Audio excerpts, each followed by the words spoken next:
छत्रपती शिवाजी महाराजांनी जावळीच्या मोऱ्यांकडून रायरीचा प्रदेश जिंकून घेतला आणि तिथे भव्य एक असा किल्ला बांधला. त्याचे नाव ठेवले रायगड. रायगडाचे बांधकाम हिरोजी इंदुलकर यांनी केले होते. रायगडाचा एक नियम होता की रोज संध्याकाळी त्याचे दरवाजे बंद केले जात आणि दुसऱ्या दिवशी सकाळपर्यंत ते कोणासाठीही उघडले जात नसे. त्याची तटबंदी अतिशय मजबूत होती. त्यामुळे एकदा गडाचे दरवाजे बंद झाले की वर येईल तो वारा आणि खाली जाईल ते पाणी असे आश्वासन हिरोजी इंदुलकरांनी महाराजांना दिले होते. पण याला अपवाद ठरली ती आपली हिरा गवळण.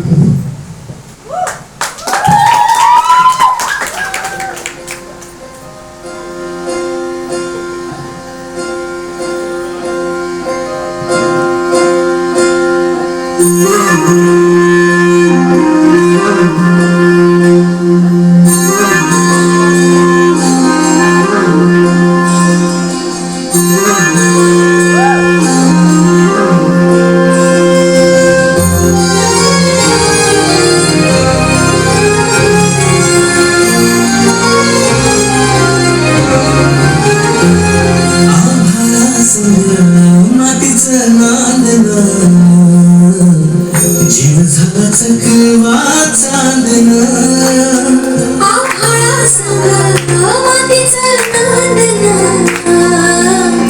जीव झाला चकवा चांदन दिवसाच दिस त्यात तारयान भारी दिवसाच दिस त्यात तारयान भारी हो जगन हे न्यार झालं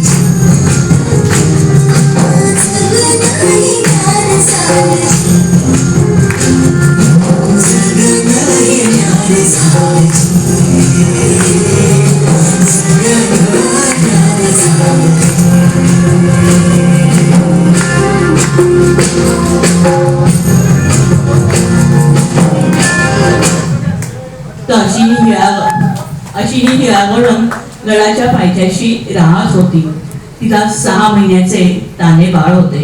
पण पोटा पाण्यासाठी आपल्या तान्ह्या मुलाला घरी ठेवून ती रोज गडावर दूध विकण्यासाठी जात असे. तो दिवस होता कोजागिरी पौर्णिमेचा. नेहमीप्रमाणे हिरा गडावरती दूध घेऊन पोहोचली. सगळीकडे तिने दूध दिले. पण घरी परतता तिला उशीर झाला. कसा झाला ते तिलाही कळले नाही आणि गडाचे दरवाजे बंद झाले. तिने खूप विनवण्या केल्या किल्लेदाराला गडाचे दरवाजे उघडण्यासाठी, पण कोणीच दरवाजे उघडले नाही. आता ती किल्ल्यामध्ये पूर्णपणे अडकली होती आणि तिचे 6 महिन्याचे तानेबाळ घरी उपाशी होते. तिची वाट बघत होते. मग आता बघूया पुढे काय झाले.